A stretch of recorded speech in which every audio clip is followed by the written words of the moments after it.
If you want to keep up to date with all things Kingdom Hearts and this channel, then make sure to subscribe with notifications on.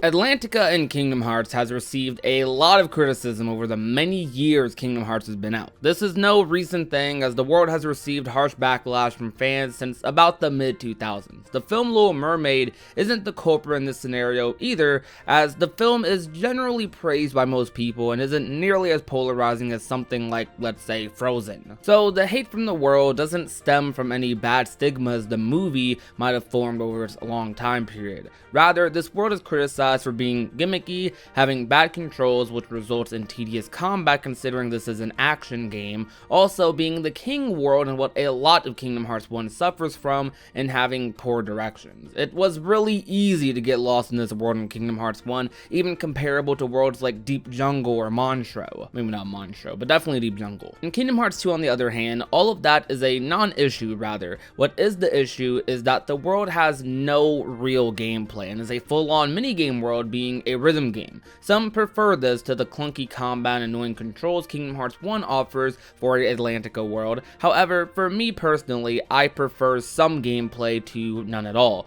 so I can't really relate to that. For today's topic though, I'd rather focus on the Kingdom Hearts 1 Atlantica since there's a lot more to talk about, and since I actually think the world isn't half bad. I'd probably say it's a lot better than some of you might remember. Here's my reasoning. Though to make sure my reasoning is cohesive enough for an argument, I'll need to start from the beginning and explain some things. Atlantica in Kingdom Hearts is a world that is completely skippable. A lot of people probably did skip this world when they were younger without ever realizing it was a world they missed out on. Though the thing is, it's a very good thing that this world is optional, because it does stand out from the rest, and because of its gimmicky nature, can stall any sense of progression the player might have felt from playing the rest of the game. When you enter Atlantica using Donald's magic, and everyone is turned into creatures that fit that world, in Sora's case a merman, and Donald's a duck octopus hybrid thingy, for Goofy a sea turtle, normally in Kingdom Hearts 1, the combat promotes highly aggressive play, and they only expand upon that as you progress through the game, gaining new abilities and such. Most bosses are in unique arenas where you're doing a large mixture of platforming and aerial combos. The game is often just as good, if not better, for people who prefer to use magic as well, since your MP bar in Kingdom Hearts 1 can get extremely long, and mixing this in with physical attacks, summons, and ethers can make you pretty threatening with the proper work and setup. The key word here is options to sum up that paragraph. Kingdom Hearts 1 doesn't have as many options as other Kingdom Hearts games, but the options you are given, the limited amount, you're able to do quite a lot with.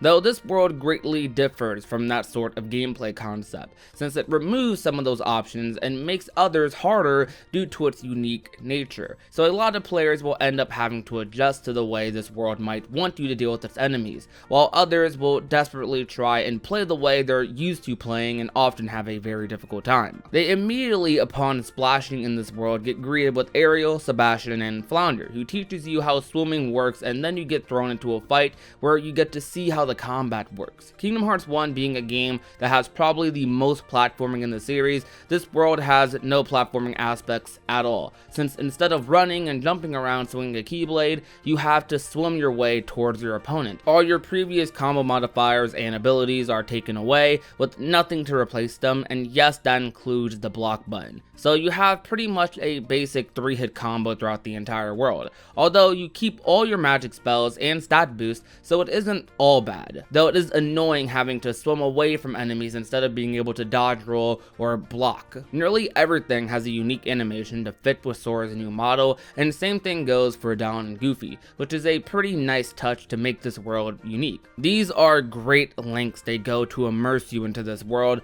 like very few future Disney worlds have success in doing. I wouldn't even say this world succeeds at it fully, because taking away things like block especially, and not having some sort of dodging mechanic, makes the combat of this world feel very slow and sluggish, which is a complaint people often have about Kingdom Hearts 1 combat in retrospect. This world just intensifies it by removing some of the abilities that speed up the already slower gameplay. This world essentially intensifies most of the complaints that people already have about Kingdom Hearts 1. when it comes to its gameplay, which makes it a little understandable why people are generally more negative about this world compared to others. Though that doesn't mean this world is necessarily unplayable. This world, instead of promoting physical combat, completely promotes magic usage, which is something that if you aren't already abusing in Kingdom Hearts 1, then you probably should, because magic is pretty strong in Kingdom Hearts 1, mostly due to the fact that magic usage can be looped infinitely with minimal ether usage because attacking just gives you more magic.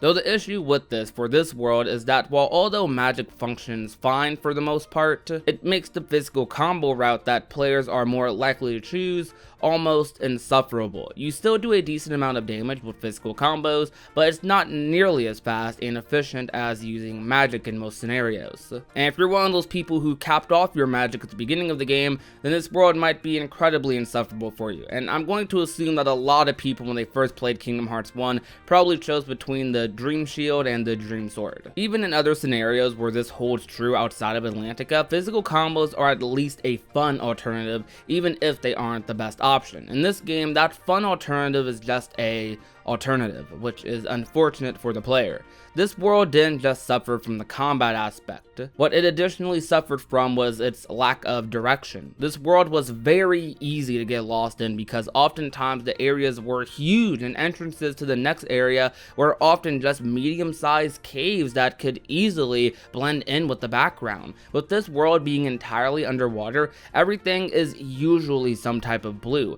which makes navigation more annoying than it probably should be. Their effective way of fixing this was in Final Mix adding tridents to the wall pointing towards King Trident's palace, which is the first area you're supposed to go to in the game and an area people had a hard time finding. Though this didn't completely fix the issue because, like I said, Kingdom Hearts 1 naturally suffers from lack of direction, so this reigned true for many other objectives in the world as well. Like when you're supposed to find Ursula's lair, for example, it can be pretty difficult to figure out where to start, or even when you're supposed to find the crystal in the sunken ship. However, if you've already experienced the world and know where to go, a lot of these things aren't an issue anymore. You can take a step back and just fully immerse yourself into an environment and the story the world is offering. A thing in this world I tend to take great enjoyment in is the similarities between Sora and Ariel's stories, which actually makes for a great fit for Kingdom Hearts 1 especially. Ariel wants to visit the outside world. This version of the story takes away a factor of that desire in Eric, which was later introduced in Kingdom Hearts 2, though this story mixes in the Kingdom Hearts 1 story and Ariel's. Ursula is controlling the Heartless in the ocean, which is causing a issue for everyone naturally, and that's where Sora comes in. Sora helps take care of the Heartless, but naturally he's looking for the keyhole, and so is Ursula. Ursula also wants the Trident, which is a key factor in revealing the keyhole, but through this she also becomes ruler of the seas. At least that's what she thinks. Similar to the story from the movie, Ariel's desire to see the outside world is so strong, she is willing to do anything. After a fight with King Triton, she swims away to her grotto, in which Sora and friends follow. King Triton knows about the keyhole and wants to keep Ariel away from it to protect her. Ariel, being curious about what the keyhole is, wants to search for it, and you get to explore the world and find a piece of crystal that might unlock it in this sunken ship area, though you get to fight and deal with the shark on the way out. After finding this piece, they go ahead and match it up with a similar thing in her grotto. King Triton finds her and destroys the piece they found, which in her reaction, she ends up running away, or swimming away. Afterward, King Triton has a conversation with Sora about how he can't fool him, and that he knows he's from another world, and that he must be the key bearer, though tells him how he is violating the rules of not meddling in the affairs of other worlds. It's really cool throughout this world to know that King Triton has knowledge of the Keyblade and the keyhole. It makes for a very interesting dynamic between him and Sora. This is when things get a little more similar to the movie. After the violent encounter with her father, Ursula uses this as an opportunity in persuading Ariel to steal the Trident from her father and allow her to see the outside world. In this cutscene, she also ends up telling Ariel that these new friends she just met are actually not from different waters, but from different worlds. Things get really bad really fast as King Trident gets injured after Ariel takes the trident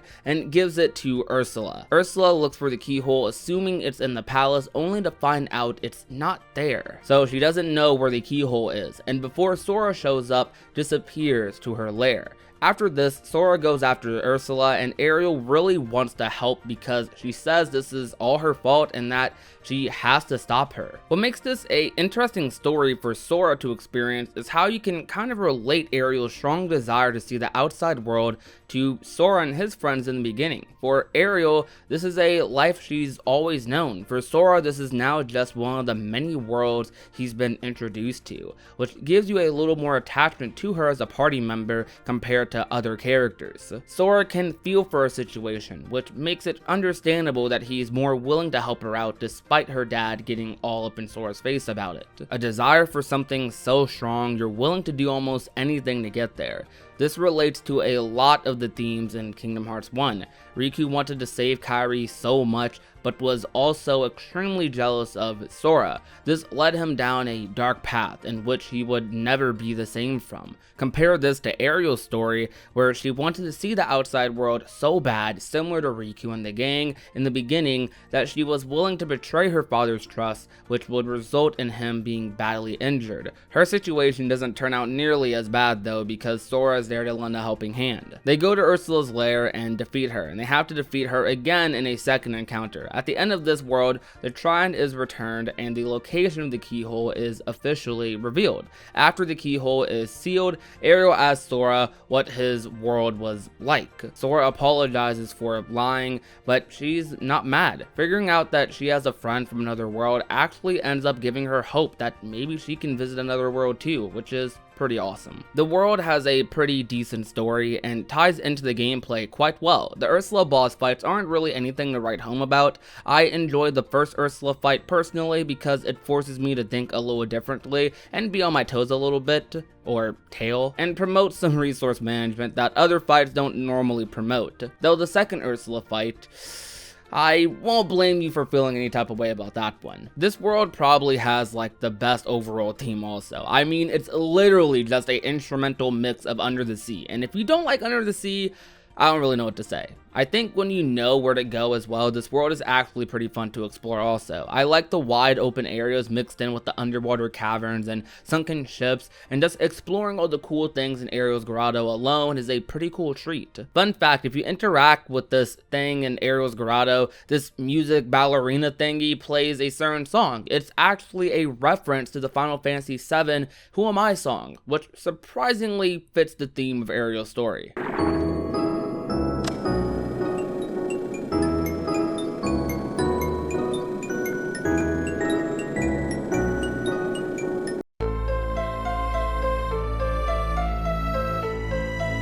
Oh, and I haven't even talked about the dolphin yet. As hard as this thing is to catch, it's kind of cool riding on a dolphin as Sora. I don't know. It's annoying trying to catch it with all the Heartless constantly spawning though, especially considering how far away Heartless can spawn, considering how wide the areas are, and how annoying it can be to swim to them or away from them. It makes the dolphin a lot more annoying to catch than it probably should be. Though if you know where to catch it, how to catch it, it's not really that bad. But growing up definitely took me like an hour to like figure it out, because every time I moved a Heartless spawned, and then sometimes I would like somehow lose the dolphin. I don't know. I feel like this world has a lot of weird decisions, but the way this world melded Ariel's plot with Sora and the grander Kingdom Hearts 1 plot made for a pretty memorable story in my book. I think despite the clunkiness of the combat or how hard it is to find areas on your first couple of playthroughs, that this world among the rest of the worlds in Kingdom Hearts 1 stands out as a pretty authentic inclusion of the Little Mermaid as a world, which is the main thing I love so much. This world feels like a very authentic adaptation of the Little Mermaid. It gets the charm, the atmosphere of the movie just right, and while in other worlds there's unfortunate areas or things left out, this world, aside from the temporary exclusion of Eric, becomes its own plot, not just some watered down movie adaptation, but its own story with areas completely new to the movie or even expanded upon. Unlike in Kingdom Hearts 2, where where every event is relegated to a musical. There's only one room, there's hardly any authentic interactions, memorable dialogue, or even a shark to fight yourself. This world has so much atmosphere, charm, meaningful interactions, and events, and that's something you can say about a lot of Kingdom Hearts 1 worlds, but the lengths they took to make this world specifically a good representation of the Little Mermaid film blew me away growing up, even if I had some problems with it. I also think the additions of Final Mix and the PS4 remaster has made the combat of the world slightly more tolerable as well. It's definitely a lot more tolerable than it was when I was younger. The updated camera controls and tridents pointing towards the palace, along with the slightly sped up feel of the gameplay due to the 60 FPS edition, makes things feel less sluggish and a little more fun. Not having a block button still blows though. Overall, this world was certainly better than I remembered it being. It could be just because I've formed a habit of looking at a ton of little things and finding value in them, but like, even despite the little things about the story or world design, I genuinely do feel like this world deserves praise for being a pretty innovative Disney world, likes of which we wouldn't see again until Pride Lands, which I do have some opinions about myself, I'll save for another video. This world showcased how versatile Kingdom Hearts can be with its world selection, how it doesn't matter if Sora is in the air, shoes on the ground, underwater, or has 4 legs. Kingdom Hearts combat can be manipulated to at least function in an environment like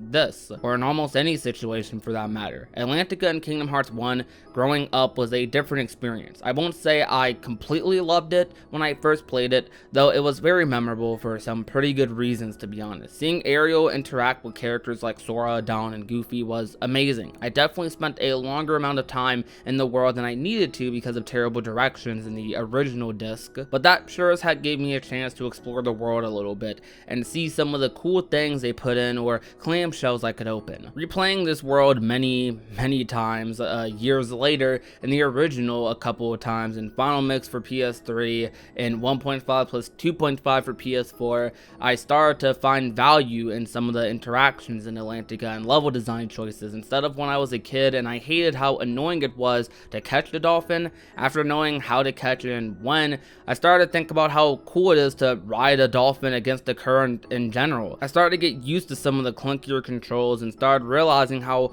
awesome it is that I get to fight this shark or laugh and reminisce about how the shark jump scared me when it broke that window after I opened the chest as a kid. This world, Atlantica, I wouldn't say is perfect by any means. There's not too many perfect Disney worlds in Kingdom Hearts, but it's certainly not the worst, and it's definitely better than I remember.